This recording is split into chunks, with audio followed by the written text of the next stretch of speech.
मेरे साथ चलो बेटा। तबरेज? अरे बेटा तुम तबरेज की तरफ क्या देख रही हो? चलो तुम अरहम को लेकर आओ, बस मेरे साथ चलोगी तुम। चलो बेटा। लोग अपने बेटा बेटी की शादी करते सर उठाकर, अगर तुम्हारी वजह से एलीज़े हम लोगों का सर हमेशा सिर्फ और सिर्फ झुका ही है। पहले अपनी मर्जी से शादी कर ली और फिर ये तलाक का शोशा छोड़ दिया। जब ताल्लुक नहीं रखना चाहती तो फिर ये फोन पे बातें क्यों हो रही हैं? हम में से तो किसी ने प्रेशराइज नहीं किया था, छोड़ने का फैसला तुमने खुद ही किया था ना।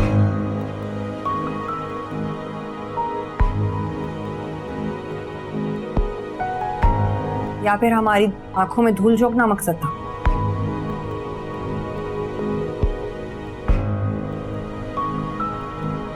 और तो कोई भरोसा भी नहीं है मुझे।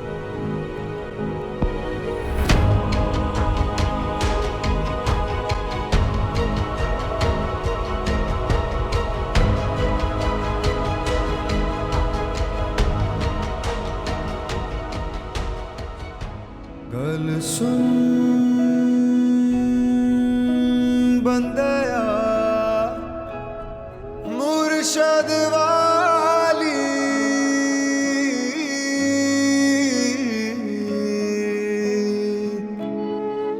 होना मर जाए चावे मंग सिला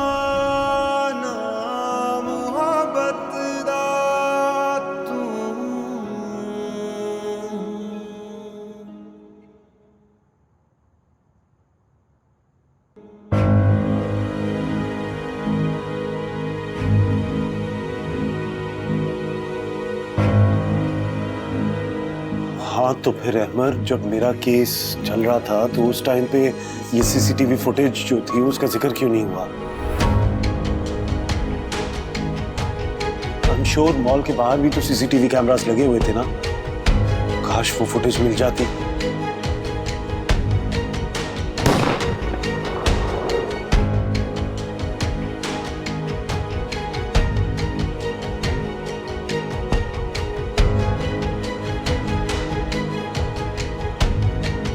कितनी बड़ी गलती हो गई मुझसे उस पर।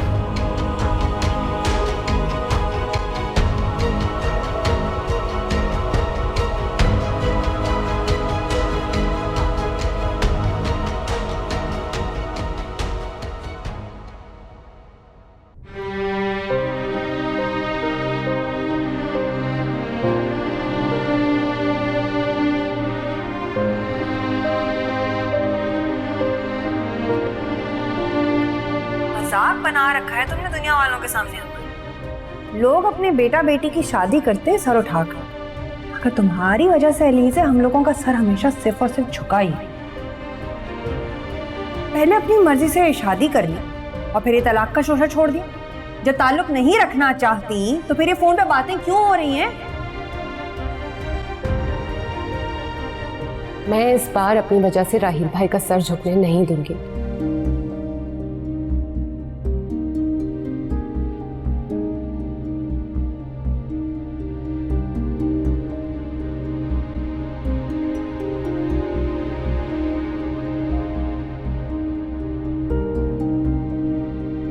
रानिया, तुम क्यों कर रही हो ये? मैं कर लेती हूँ ना। तुम प्लीज आराम से जाके बैठो, मैं नाश्ता लेकर आती हूँ।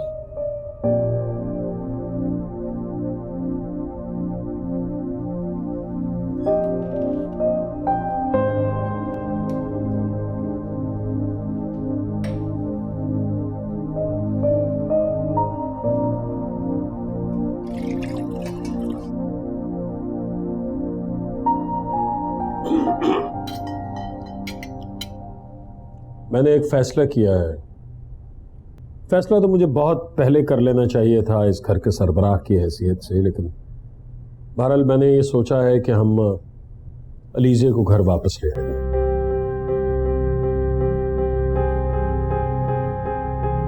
ये क्या कह रहे हैं आप?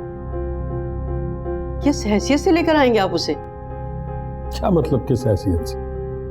इस घर की बहू है वो, ये घर है उसका। जाहिर है बहू की हैसियत से ही आएगी ना।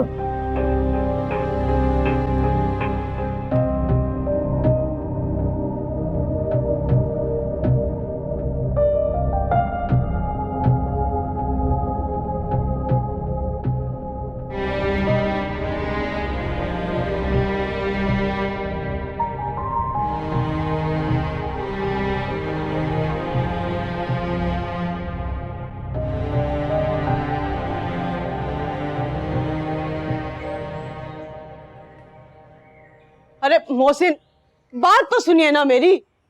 हाँ बोलो। ये आप कैसी बहकी बहकी बातें कर रहे हैं? अलीजे और इस घर की बहू, आपने तो उसे घर से निकाला था, और अब अगर मैं उसे वापस लेके आना चाह रहा हूं तो इसमें कोई ना कोई मसलहत होगी ना, हम सब की कोई ना कोई भलाई होगी ना। अच्छा, तो इसीलिए आपने मुझे उसके घर भेजा था। ऐसे एक बात बताएं, ये बैठे बिठाए आपके दिमाग में ख्याल आया कहां से, कैसे आई ये सोच? जब तुम सारी बात समझ गई हो तो फिर बहस क्यों कर रही हो? वो क्यों नहीं कर रही जो मैं कह रहा हूं? कुछ भी हो जाए, वो लड़की इस घर में नहीं आ सकती। शगुफ्ता बेगम, तुम ये बात मानो या ना मानो, वो लड़की बीवी है तुम्हारे बेटे की। जब चाहेगा उसको हाथ से पकड़ के घर में ले आएगा, फिर रोक सकोगी तुम?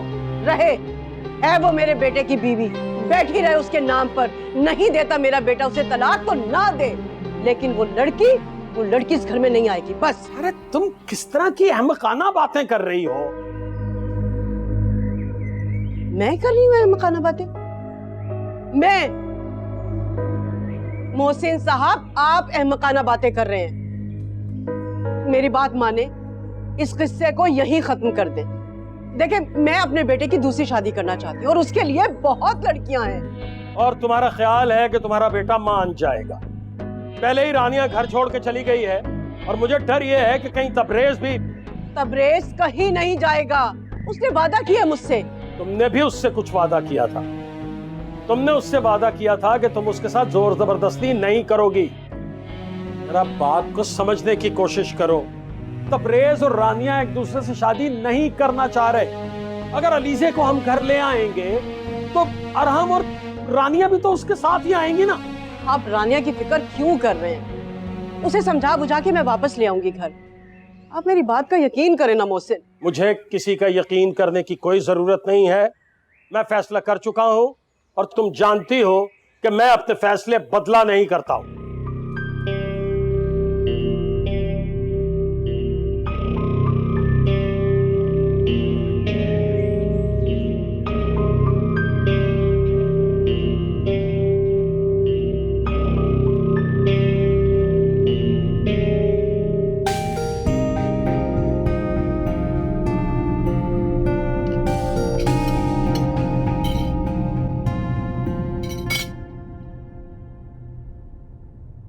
सईदा, सईदा, ये बर्तन उठाओ खाने के।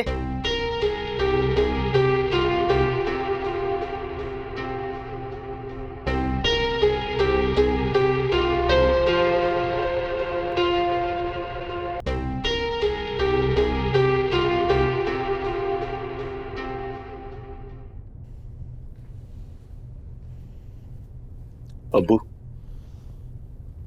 मुझे आपसे एक बात करनी है। हाँ राहिल बेटा, कहो। अब्बू, आखिर ये सिलसिला कब तक यूं ही चलता रहेगा? कौन सा सिलसिला? तुम किस बारे में बात कर? अब्बू, आप तो जानते हैं मैं तफरीज और अलीजे का ताल्लुक खत्म करवाना चाहता हूँ और खुला का केस कोर्ट में चल रहा है। जानता हूँ, अलीजे भी ये ताल्लुक नहीं रखना चाहती। तो फिर अब्बू, आप तफरीज को क्यों नहीं मना करते यहाँ आने से? वो बार बार यहाँ क्यों आ जाता है? बेटा, वो यहाँ रानिया और उसके बच्चे की वजह से आता है, उनसे मिलने आता है। वो अपने भतीजे से मिलने आता है। अब मैं उसे उनसे मिलने से कैसे रोक सकता हूँ? और उसकी अम्मी, वो भी तो बार बार यहाँ आ जाती है। अब्बू देखिए, ये सारी बात मैं अलीजे की वजह से कर रहा हूँ। अलीजे जब उन लोगों को देखती होगी उसे तकलीफ होती होगी। और सच तो ये है, मैं जब भी कभी उनके खानदान का कोई भी फर्द देखता हूँ तो मेरा खून खौलने लगता है। उन्होंने जो सब कुछ मेरी बहन के साथ किया, उसको जितनी अजियत दी, उसके बाद तो। और रही बात तफरीज की, उसे तो लगता होगा कि जैसे हमने उसे खुली छूट दे रखी है, वो रानिया की बहाने यहाँ आ जा सकता है। उसे शायद ये लगता है कि हम इस मामले में संजीदा नहीं है। शायद वो इसी वजह से अदालत के किसी भी नोटिस का जवाब नहीं दे रहा। आपको पता है, अभी तक वो किसी भी पेशी पे पेश नहीं हुआ। ये सारी बातें मुझे वकील ने बताई हैं। मैं तुम्हारी परेशानी समझ सकता हूँ राहिल। अलीजे ने जो दर्द सहा है उसे हम में से कोई भी फरामोश नहीं कर सकता। मैं समझता हूँ कि हम सबको इस वक्त हौसले और सब्र से काम लेना होगा। मैं तो रानिया और उसके बच्चे की वजह से खामोश हूँ। बेचारी के सर पे न बाप है न माँ, और बदकिस्मती से जिन रिश्तेदारों पे वो जिंदगी भर भरोसा करती रही है वो भी लालची और खुद गर्ज है। अल्लाह उस बच्ची की आजमाइश कम करे। अरे बेटा, वहां क्यों खड़ी हो? कुछ कहने आई थी?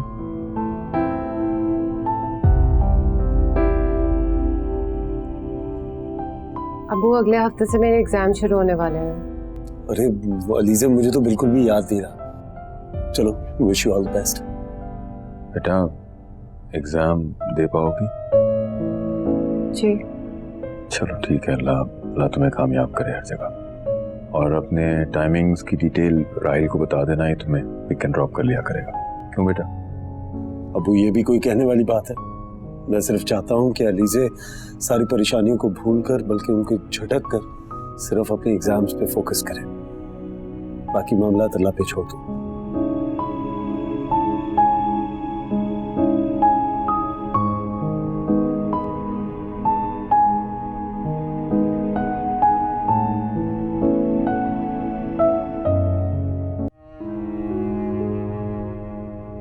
भाभी, हाथ मत लगाओ, छोड़ो मुझे तुम। वो आप गिरने लगी थी तो तुम्हारी बला से। मैं तो बस याद रखना, ये मेरा घर है और ये जो कुछ करके तुम यहाँ अपनी जगह बनाना चाह रही हो ना, तुम्हें तुम्हारे मकसद में कामयाब नहीं होने दूंगी, समझी?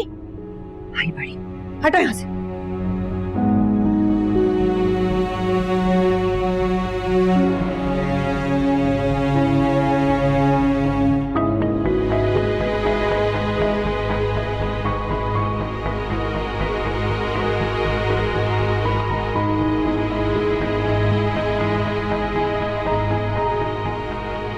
शरीना, शरीना, तुम्हें आखिर हो क्या गया है? हर वक्त तुम उस बेचारी के पीछे पड़ी रहती हो, खामखा उसे बुरा भला कहती रहती हो, हर वक्त उसे कोसती रहती हो। बेचारी?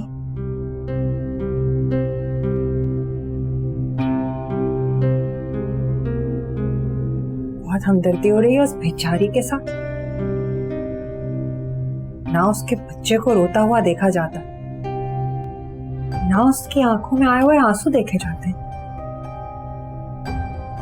इतनी हमदर्दी की वजह कहीं ये तो नहीं कि उसके शौहर को आपने। शरीना, अपनी बकवास बंद करो। मैं कब से जब्त करके बैठा हूं, लेकिन आज तो तुमने अपनी सारी हदें पार कर दी हैं। इतना घटिया इल्जाम लगाने से पहले तुमने एक बार भी नहीं सोचा? ठीक है, तुम्हें उस पर भरोसा नहीं है, तुम ना करो भरोसा, लेकिन कम से कम तुम्हें मुझ पे तो एतबार करना चाहिए ना। एतबार?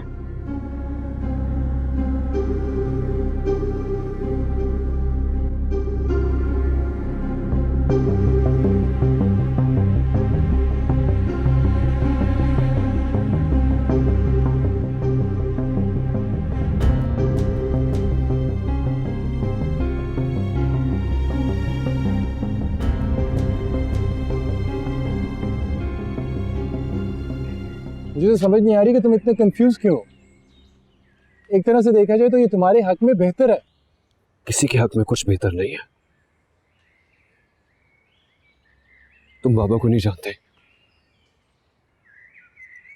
लेकिन मैं उन्हें सबसे बेहतर जानता हूं। वो कभी किसी दूसरे के हक में कोई फैसला नहीं कर सकते। आई एम श्योर उनके दिमाग में कोई प्लानिंग चल रही है, कोई साजिश है जो पक रही है। अलीज़े से बात हुई तुम्हारी? बात होगी भी तो क्या होगा? वो बेचारी तो आज तक सबके हाथों खुद मेरी वजह से जलील हो रही है। कभी कभार मुझे ऐसा लगता है कि उसका असल मुजरिम मैं ही हूं, उसकी हर तकलीफ की जड़ मैं ही हूं। और तुम खुद भी तो तकलीफ से गुजरे हो ना। मैं नहीं जानता तुम अलीज़े से कितनी मोहब्बत करते। हाँ, लेकिन वो मेरा मसला है। मैं उससे मोहब्बत करता था, उसे अपनी जिंदगी का हिस्सा बनाना चाहता था। उसके दिल में तो ऐसी कोई बात नहीं थी ना, तो फिर वो सबके इल्जामात क्यों बर्दाश्त करे, क्यों जलील हो सबके हाथों? At times I regret loving her, कि काश मुझे उससे मोहब्बत हुई ना होती, तो आज वो खुश होती, पुरसुकून होती, उसे यूं किसी की तस्दील ना सहनी पड़ती।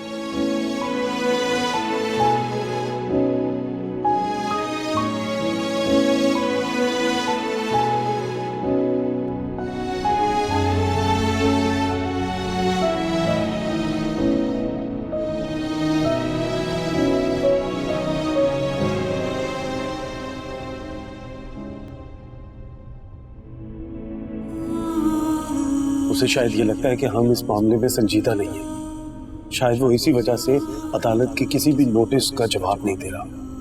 आपको पता है, अभी तक वो किसी भी पेशी पे पेश नहीं हुआ।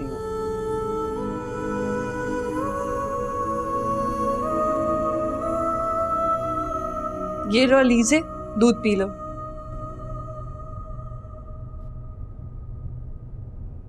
अरे इसकी क्या जरूरत थी, तुमने क्यों जहमत की? कैसी बातें कर रही हो, कैसी जहमत? अरे मेरे कहने का मतलब ये है कि तुम इतनी टेंशन मत लो। वैसे ही अम्मी के बाद तुमने इतना ख्याल रखा है मेरा, हालांकि तुम तो मेहमान हो उस घर में। अलीज़े, जो कुछ तुम लोगों ने मेरे लिए किया है, उस एहसान का बदला तो मैं मरकर भी नहीं चुका सकती। मुझे और मेरे बच्चे को इस छत के नीचे जगह दी। तुम तो जानती हो कौन अच्छा है कौन पराया, ये तो बुरे वक्त में ही पता चलता है। तुम सब ने मेरे बुरे वक्त में मेरी मदद की। रानिया, हमने तुम्हारे ऊपर कोई एहसान नहीं किया। तो मैं कौन सा एहसान कर रही हूँ या एहसान का बदला उतार रही हूँ? तुम्हें अपना समझती हूँ तो ये सब करना अच्छा लगता है। और वैसे भी ये दूध का गिलास अंकल ने भिजवाया, वो बहुत फिक्रमंद है तुम्हारे लिए, बहुत मोहब्बत करते हैं ना तुमसे। चलो अब जल्दी से दूध पी लो, ज्यादा बातें मत करो और अपनी पढ़ाई पर ध्यान दो। कल एग्जाम्स में अच्छे नंबर ना आए तो वो इल्जाम भी मुझे दोगी।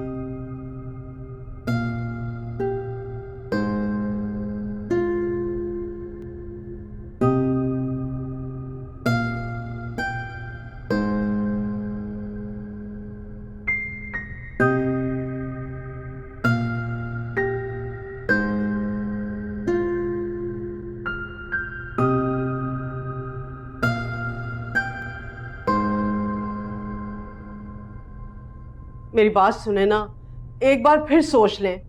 देखिए, फिर से गलती मत करें। आप मुझ पे छोड़ देना, मैं तबरेज़ को समझा दूँ। मेरा ख्याल है कि इस वक्त सबसे ज्यादा समझने की जरूरत तुम्हें खुद है। और क्यों एक ही बात की रट लगा ली है तुमने? मैंने जो भी फैसला किया है बहुत सोच समझ के किया है, और हम सब की भलाई है इसमें। दफ्तर से बार बार फोन आ रहे हैं, मुझे दफ्तर जाने दो। और अपने बरखुरदार से कहना कि दफ्तर पहुंचे, थक गया हूं अकेला सब कुछ संभालता हुआ।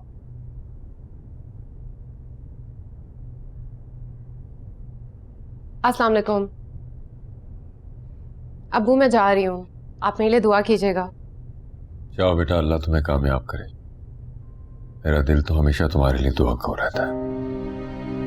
मैं बेटा इसे एहतियात से छोड़ के आना। जी अब्बू, आप फिक्र न करें। अलीज़े, वापसी पे तुम उधर ही अंदर ही रहना, मैं तुम्हें कॉल करूंगा तो फिर बाहर निकलना। जी भाई, ठीक है। अल्लाह हाफ़िज़ अब्बू। तुम एक काम करो, बाहर जाओ, मैं चाबी लेके आता हूँ। अब्बू इजाज़त।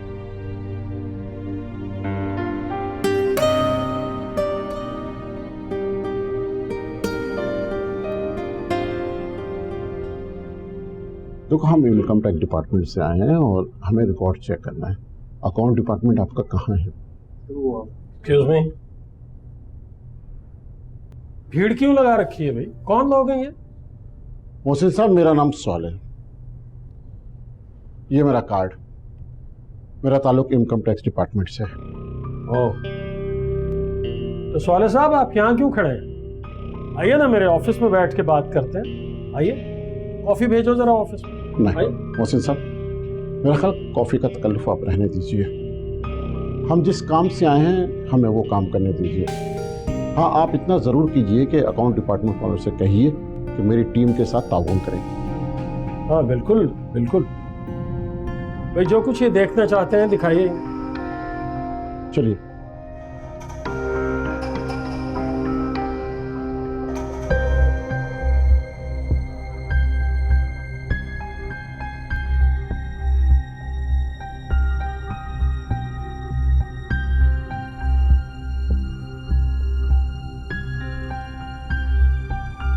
फोन क्यों नहीं उठा रहा?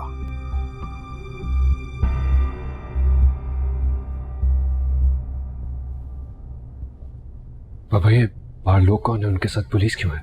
कुछ नहीं, वो इनकम टैक्स डिपार्टमेंट से हैं, कोई ऐसी मसले वाली बात नहीं, रूटीन की फाइल्स वगैरह चेक करने के लिए। लेकिन मुझे तो आप बहुत टेंस लग रहे हैं, प्लीज मुझे बताएं प्रॉब्लम क्या है। आज से पहले तो कभी ऐसा नहीं हुआ हमारे ऑफिस में। तुम परेशान मत हो बेटा, मैं हैंडल कर लूंगा ना। अरे आइए साले साहब, आइए तशरीफ रखिए ना, क्या खिदमत करूं आपकी? खिदमत का मौका तो अब आप हमें देंगे। क्या मतलब? आपको हमारे साथ चलना होगा। कहाँ? हमारे हेडक्वार्टर। हमें आपसे कुछ जरूरी बातचीत करनी है। बातचीत तो मेरे दफ्तर में भी हो सकती है, उसके लिए आपके साथ जाना क्यों जरूरी? और मुझे एक फोन करने दीजिए ना। आप जिसे चाहे फोन कर लें, मैं मना नहीं करूंगा, लेकिन एट द एंड आपको चलना मेरे साथ ही पड़ेगा। जी बैठिए।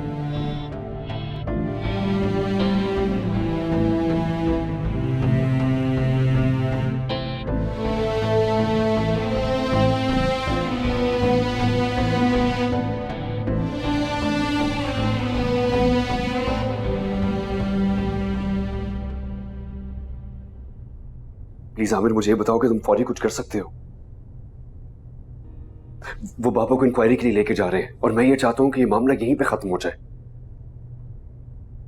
नहीं, इससे तो बात अखबार और मीडिया तक पहुंच जाएगी, बहुत बड़ा इशू बन जाएगा और बेइज्जती अलग होगी। क्या क्या बात कर रहे हो तुम? फौरी जमानत क्यों नहीं हो सकती? अच्छा ठीक है, आई थॉट तुम्हारे पास इस मसले का कोई हल होगा। मैं उससे बात करता हूं, उसे समझाने की कोशिश करता हूं। प्लीज तुम मेरी कॉल का वेट करना। ऑफ कोर्स बाबा की जमानत तो करानी होगी हर हालत में। Alright, thank you so much यार, बाय।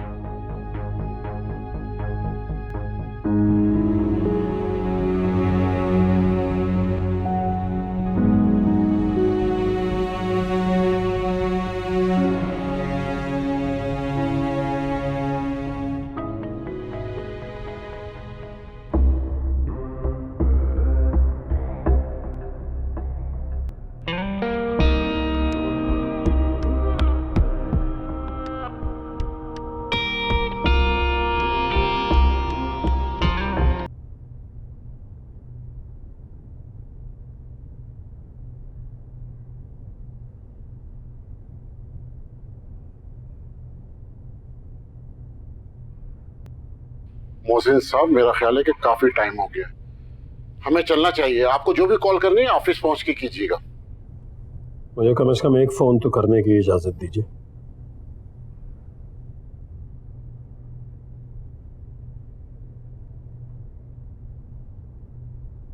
मोहसिन साहब, आपके ऑफिस के अंदर पुलिस खड़ी?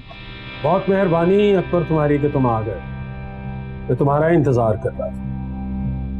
ये मिस्टर अकबर हैं, बैरिस्टर अकबर। मैं इस कंपनी का अटॉर्नी और लीगल एडवाइजर हूँ। अकबर साहब, आपको कौन नहीं जानता? मैं जानता हूँ आपको अच्छी तरह। सही कहा आपने, बहुत कम लोग ऐसे हैं जो इस शहर में मुझे नहीं जानते। क्यों मोहसिन साहब? साले साहब को कुछ शक है कि हमारे इनकम टैक्स की फाइल्स में कुछ गड़बड़ है। अब तुम तो जानते हो मैं ये चीज़ें हैंडल नहीं करता हूँ, तुम ही करते हो, इसलिए इनसे डील भी तुम्हें ही करना होगा। आप बैठिए, मैं करता हूँ बात। मोहसिन साहब ठीक कह रहे हैं, ये जो कंपनी है इनकी, इसके सारे टैक्स के मामलात मैं ही देख रहा होता। बताइए आपकी क्या कंसर्न्स हैं, मैं पूरी कोशिश करूंगा कि क्लियर कर दूं। हुकुम। अकबर साहब, मुझे पूरा यकीन है कि ऐसा ही होगा। जो भी इश्यूज हैं आप उन्हें क्लियर कर देंगे। हमारी इंफॉर्मेशन और कंपनी का अकाउंट्स के देखने के बाद इश्यूज खड़े हुए, लेकिन यहाँ नहीं। मोहसिन साहब को हमारे साथ ऑफिस चलना पड़ेगा, उसके बाद ना, मोहसिन साहब को आप अपने साथ तो नहीं लेके जा सकते, क्योंकि जमानत कब्ल अज गिरफ्तारी मेरे पास मौजूद है मोहसिन साहब की। दूसरी बात, मैं अभी अकाउंट से होता हुआ आ रहा हूं। आप इन जूनियर क्लर्क से इतनी बड़ी कंस्ट्रक्शन कंपनी के पिछले 5 साल का रिकॉर्ड मांग रहे हैं साले साहब। वो बेचारे आपको क्या जवाब देंगे? ये लीजिए पिछले 10 साल के रिकॉर्ड की समरी। अगर एक पाई का भी फर्क हुआ ना तो मोहसिन साहब की जगह मैं जाऊंगा इंक्वायरी पर। कंप्लीट देखिए कंप्लीट देखिए। चलिए साले साहब, मुख्तसर करते हैं किस्सा। ये मिसिंग था आपके रिकॉर्ड में डाटा? जी, थैंक यू, ये आपने क्लियर कर दिया। ये डाटा यहाँ मौजूद है। देखिए साले साहब, मैं इस मुल्क का एक जिम्मेदार शहरी हूँ और ये नहीं हो सकता कि मैं इनकम टैक्स चोरी करके अपने ही मुल्क को नुकसान पहुँचाऊँ। मोहसिन साहब, आपके खिलाफ हमारे पास कंप्लेंट थी और कुछ इन्फॉर्मेशन थी जिसकी वजह से हमें ये इंक्वायरी करनी पड़ी, वरना हम बिला वजह किसी मौजूद शहरी को तंग नहीं करते हैं। और अकबर साहब, मैं आपका बहुत शुक्रगुजार हूँ कि आपने बर वक्त तमाम डिटेल्स देकर इस मामले को ख़त्म किया। मैं आप लोगों से इजाज़त चाहूँगा और आप लोगों को जो भी तकलीफ उठानी पड़ी मेरी वजह से, मैं उसके लिए माजरत ख्वाह। माजरत की ज़रूरत नहीं है। आपने जो कुछ भी किया आपको करना ही था, आपकी जिम्मेदारी थी और हमारी जिम्मेदारी ये थी कि हम सब कुछ क्लियर करके दिखाएं। खुदा हाफिज। खुदा हाफिज।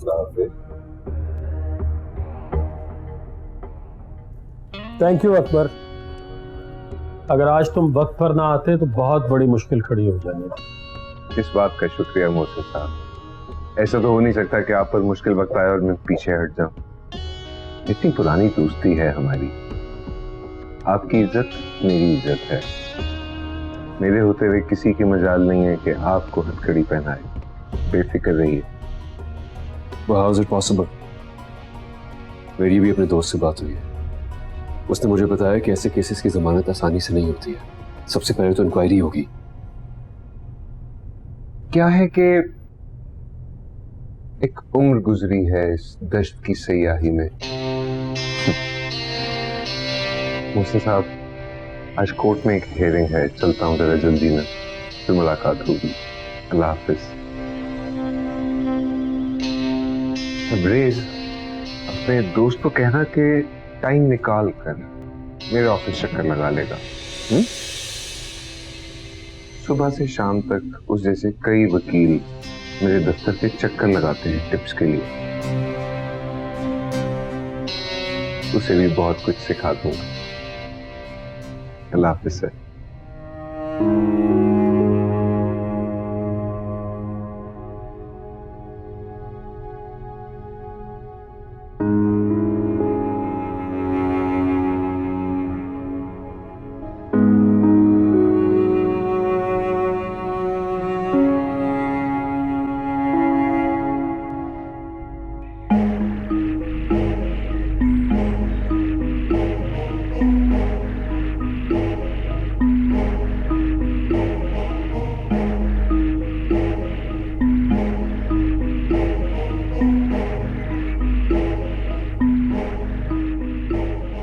ये तो बस एक छोटा सा वार था।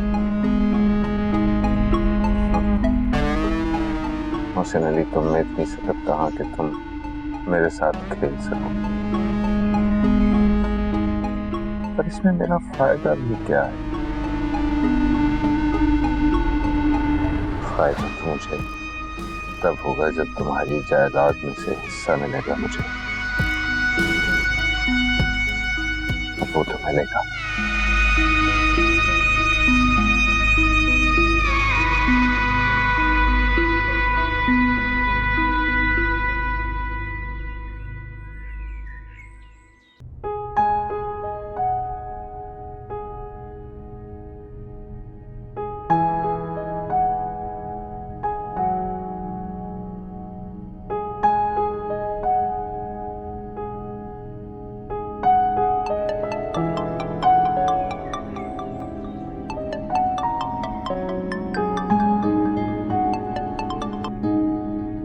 हाँ रानिया, सब ठीक है? कोई परेशानी तो नहीं है? क्यों, क्या मैं तुम्हें कॉल नहीं कर सकती? नहीं नहीं, वो बात नहीं है। I just thought anyway, तो मुझे बताओ अलीज़ा क्या है? मैं काफ़ी देर से उसे कॉल कर, उसका नंबर ऑफ जा रहा है। हाँ, वो एग्ज़ाम देने गई है, कुछ देर तक आ जाएगी। काफ़ी दिन हो गए हैं, ना तो वो मुझसे बात करती है ना मेरी कॉल रिसीव करती है। रानिया प्लीज तुम ही उससे कहो ना कि तबरेज़, तुम उससे खुद मिल लो ना, मिलकर उससे बात कर लो। मैं तुम्हें लोकेशन बता देती हूँ, वो भी बाहर ही है। घर पर बात करना तो वाकई बहुत मुश्किल है। शायद तुम ठीक ही कह रही हो, बस दुआ करो कि वो मेरी बात समझ जाए। तबरेज़, एक बात पूछूं? मुझे कब तक यहाँ रहना होगा? तुमने कहा था ना कि जल्दी बंदोबस्त कर दोगे। क्यों, कोई इशू तो नहीं है? कोई परेशानी तो नहीं है तुम्हें? नहीं, मुझे नहीं, लेकिन मुझे लगता है कि इन लोगों को परेशानी हो रही है, और ऊपर से आलिया आंटी की मौत का बोझ। तबरेज़, कभी कभी तो मुझे बहुत अजीब लगता है उन सब का सामना करना। इस सब से तुम्हारा क्या ताल्लुक? हो सकता है मेरा ही ताल्लुक हो। इन लोगों को लगता है कि आलिया आंटी की मौत के पीछे तायाबू का हाथ है। अभी कंफर्म तो नहीं है, लेकिन ये तुम क्या कह रही हो? मैं ठीक कह रही हूँ तबरेज़। तुम्हें याद है मैंने तुम्हें बताया था ना कि वो लोग चीजों के लिए नहीं, बस मुझे और अलीज़े को अपने साथ ले जाना चाहते थे।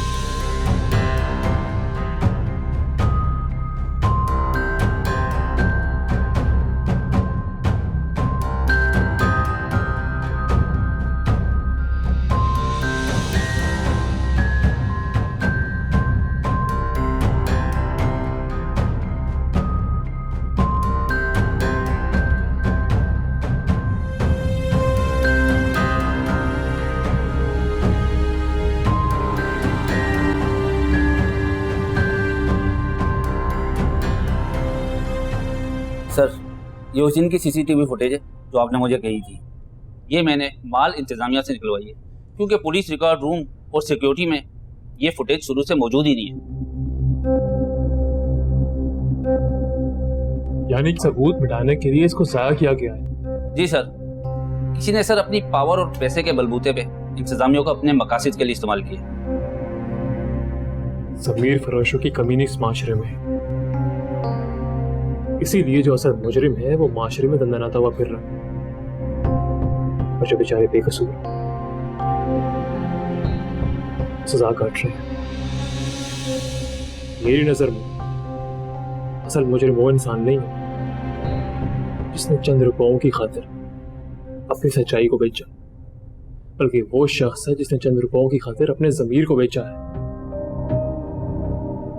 काश मेरे बस में होता तो अभी इसी वक्त को सलाखों के पीछे फेंकता मैं।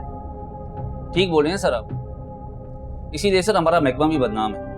आवाम का पुलिस और कानून से एतबार ही उठ गया। सर आप फिर भी ये देख लें। क्या करूं मैं फुटेज का? केस तो खत्म हो चुका है।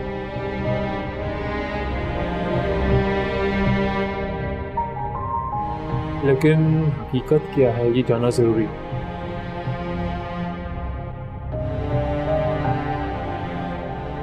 तुम जाओ, मैं तहकीक करता हूँ उसके ऊपर। सर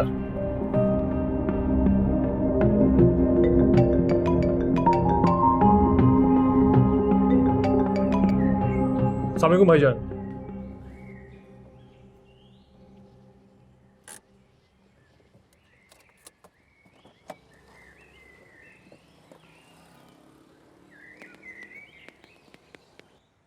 जी राहिल भाई, मैं आ गई हूँ बाहर। अरे अच्छा ठीक है, मैं खुद आ जाऊंगी घर। आपने अमर से क्यों कहा? मैं आ जाती ना खुद से घर से। अच्छा चलें ठीक है, मैं अमर के साथ चली जाऊंगी और आपको जाकर फोन भी कर दूंगी। अपना ख्याल रखिएगा। अल्लाह हाफिज। अलीज़े,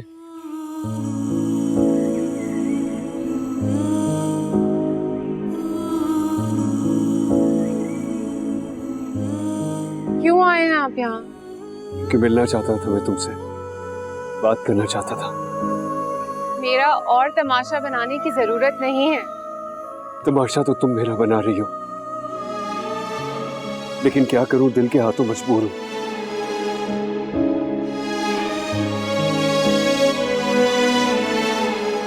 अंदाजा भी है तुम्हें, अंदाजा भी है मैं कितनी मोहब्बत करता हूं तुमसे। आपकी यही मोहब्बत मेरे लिए एक तोहमत बन चुकी है। मैं कभी नहीं सोचा था कि आप इतने खुदगर्ज होंगे। मोहब्बत में इंसान खुदगर्ज होने से ज्यादा बेबस हो जाता है एलिसा। किस बात की सजा दी आपने मुझे आखिर? मेरा कसूर क्या था? कई बार कोशिश की कि तुम्हें सब कुछ बता दूं एलिसा, लेकिन सिर्फ इस बात से डर जाता था कि कहीं तुम मेरी बातों का गलत मतलब न निकाल लो।